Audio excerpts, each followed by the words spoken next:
Hi అండి, welcome to సాయిస్ kitchen. బాగున్నారండి మీరు? మేమైతే బాగున్నామండి. ఇప్పుడైతే మీకోసం నేను కారప్పొడి చూపిస్తానండి. కరివేపాకు కారప్పొడి. దీనికోసం అయితే నేను స్టవ్ ఆన్ చేసేసుకొని ఒక ప్యాన్ పెట్టేసుకున్నానండి. దీంట్లో 1 టేబుల్ స్పూన్ వరకు ఆయిల్ వేసేసుకున్నాను.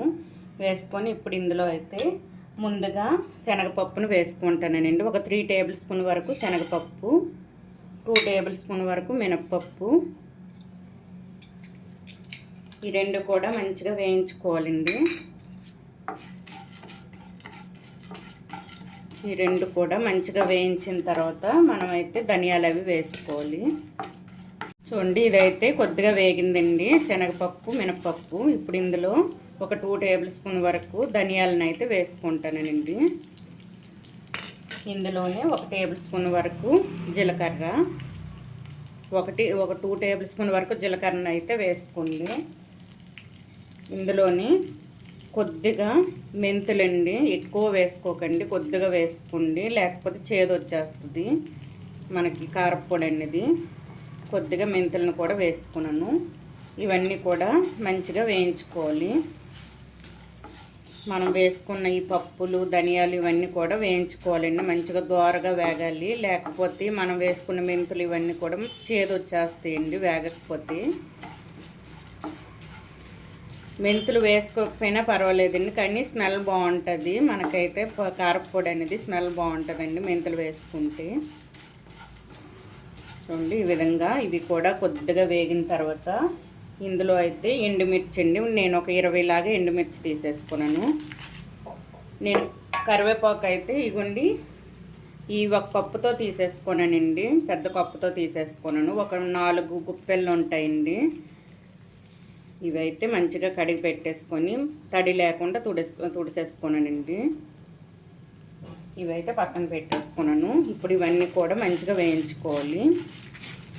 ఒక పెద్ద సైజు కప్పుతో తీసుకున్నాను కదండి, అందుకోసం నేను ఒక 20 లాగా ఎండుమిర్చిని అయితే వేసుకున్నాను. మీరు కారం తినే బట్టి చూసుకొని తగ్గించుకోండి. తక్కువ తినని వాళ్ళు అయితే ఒక 15 ఎండుమిర్చి వేసుకుంటే సరిపోద్దండి. ఎక్కువ తినని వాళ్ళు అయితే ఒక 20-25 లాగా వేసుకుంటే సరిపోద్ది. ఇది మొత్తం కూడా మంచిగా వేయించుకోవాలి. ఇది మొత్తం వేగిన తర్వాత నువ్వులను అయితే వేసుకోవాలండి. ఎందుకంటే ఇప్పుడు మనం నువ్వులు వేసుకున్నామంటే ఈ పప్పులు ఇంకా ఎండుమిర్చితో పాటుగా అవి మాడిపోతుంటాయండి. అందుకోసమని లాస్ట్లో నువ్వులను వేసుకోవాలి. మీకు నచ్చితే పల్లీలను కూడా వేసుకోవచ్చండి. పల్లీలు వేసుకున్నా బాగుంటుంది. చూడండి, మొత్తం కూడా వేగిపోయింది. ఇప్పుడు ఇందులో చిన్న నిమ్మకాయ సైజు అంతా చింతపండుని అయితే వేసుకోవాలండి. పిక్కలు లేకుండా తీసేసుకొని వేసుకోండి. వేసేసుకొని ఇప్పుడైతే కొద్దిగా ఒక 2 టేబుల్ స్పూన్ వరకు నువ్వులను అయితే వేసుకుంటానండి. వేసుకొని ఒక్క సెకండ్ ఈ విధంగా కలిపేసుకొని తీసేసుకోవడం అండి. ఈ పప్పులు వేడికే నువ్వులు కూడా వేగిపోతాయండి, అందుకోసమని ఎక్కువ వేయించుకోకుండా తీసేసుకోవాలి. అంతే అండి. ఇప్పుడు ఇదైతే ప్లేట్లో తీసేసుకుందాం. ఈ విధంగా వేగితే సరిపోద్దండి, మరీ ఎక్కువ వేయించవలసిన అవసరం లేదండి. నువ్వులు అయితే మాడిపోతుంటాయి ఎక్కువ వేయించుకున్నారంటే. ఇప్పుడైతే ఒక ప్లేట్లో తీసేసుకుందాం అండి.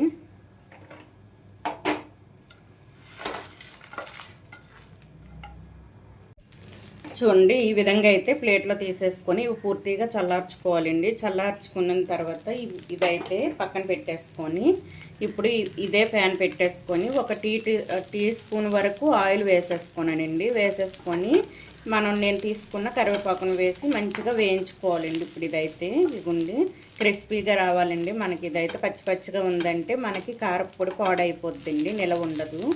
అందుకోసమని ఈ విధంగా ఫ్లేమ్ మీడియంలో ఉంచేసుకొని మొత్తాన్ని కూడా క్రిస్పీగా వేయించుకోవాలి. ఫ్లేమ్ మీడియంలోనే ఉంచాలండి. ఉంచేసుకొని మొత్తం కూడా మంచిగా వేయించి చూపిస్తానండి. మనకి ఇది వేగే లోపు అయితే ఆ పప్పులు ఇంకా ఎండుమిర్చి ఫ్రై చేసుకున్నాం కదండి, అదైతే చల్లపడిపోద్ది. ఇవన్నీ కూడా ఒకసారి మిక్సీ పట్టుకుందాం అండి. ఈ విధంగా అయితే వేయించుకోవాలండి. కరివేపాకుని క్రిస్పీగా వచ్చాయి చూడండి. ఈ విధంగా అండి, ఈ విధంగా వచ్చేంత వరకు వేయించుకోవాలి. ఇప్పుడైతే స్టవ్ను ఆఫ్ చేసేసుకొని ఇవి కూడా చల్లార్చుకోవాలండి. చూసారా, ఈ విధంగా గలగలమంటూ రావాలి సౌండ్, చూసారా. ఈ విధంగా వేయించుకోవాలండి. ఈ విధంగా వేయించుకోవడం వల్ల మనకి ఎన్ని రోజులైనా ఈ పొడి అనేది నిల్వ ఉంటుందండి. కరివేపాకు పొడి చూసారా, ఈ విధంగా వేయించుకోవాలి. ఇప్పుడు ఇదే ప్యాన్లో ఉంచేసుకొని ఇది పూర్తిగా చల్లారనివ్వాలండి. ఇది చల్లారిన తర్వాత ఇవన్నీ కూడా ఒకసారి మిక్సీ పట్టి చూపిస్తాను. చూడండి, మనకైతే పప్పులు ఎండుమిర్చివి చల్లపడిపోయండి. ఇప్పుడైతే ఒక మిక్సీ జార్ తీసేసుకొని ఇవి వేసేసుకుందాం. ఇవి మెత్తగా మిక్సీ పట్టుకోవాలండి ఇవన్నీ కూడా. ఇప్పుడు కరివేపాకును కూడా వేసుకుందామండి. ఇది కూడా చల్లపడింది చూసారా, ఇది కూడా వేసుకుందాం.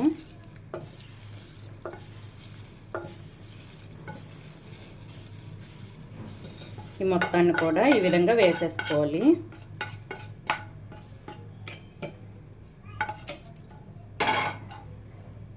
ఈ కరివేపాకు కూడా వేసేసుకొని ఇందులో అయితే ఒక 10 వెల్లుల్లి రెబ్బలను అయితే వేసుకుంటానండి. ఈ విధంగా తొక్కుతో పాటుగా ఈ మీదన పొట్టుతో పాటుగా అయితే ఒక 10 వెల్లుల్లి రెబ్బలు అయితే వేసుకుంటాను. ఇందులోనే కొద్దిగా పసుపు వేసుకోండి. ఒక 1/2 టేబుల్ స్పూన్ వరకు పసుపు అండి. ఈ పొడికి సరిపడా సాల్ట్ కూడా ఇప్పుడే వేసేసుకోండి. పొడికి మీకు ఎంత సాల్ట్ పడుతుందో అంత సాల్ట్ వేసేసుకోవాలండి. ఇప్పుడు ఈ మొత్తాన్ని కూడా మిక్సీ పట్టుకోవాలి. మెత్తగా మిక్సీ పట్టి చూపిస్తానండి. చూడండి, టేస్టీ కరివేపాకు కారపొడి అయితే మనకి రెడీ అయిపోయిందండి. ఈ విధంగా అయితే చేసేసుకోండి. చిన్నపిల్లల నుంచి పెద్దవాళ్ళకి కూడా ఎవరికి తిన్నా ఏమవ్వదండి. ఇది హెల్త్కి చాలా మంచిది. కరివేపాకు వేసుకున్నాం కదండి, ఈ కరివేపాకు అయితే హెల్త్కి చాలా మంచిదండి. జుట్టు ఊడడంలో కూడా మనకి జుట్టు ఊడడం కూడా కంట్రోల్ అవుతుందండి. హెయిర్ ఫాల్ కూడా అవ్వదు. ఇది చాలా మంచిదండి హెల్త్కి అయితే. మీరైతే చిన్నపిల్లలకైనా పెద్దవాళ్ళకైనా ఎవరికైనా సరే వేడివేడి అన్నంలో కొద్దిగా నెయ్యి వేసి ఈ విధంగా పెట్టండి. పొడిని కొద్దిగా వేసుకొని 1 స్పూను 2 స్పూన్ల వరకు పొడిని వేసుకొని పెట్టండి. చాలా ఇష్టంగా తింటారండి. సూపర్గా ఉంటుందండి పొడి అనేది. మీరు మాటికి పొడిని చేసేసుకుంటారు. మీ దగ్గర ఎక్కువ కరివేపాకు ఇంట్లో ఉంటే కనుక ఈ విధంగా పొడి చేసుకొని తినండి. చాలా టేస్టీగా ఉంటుందండి. హెల్త్కి కూడా చాలా మంచిది.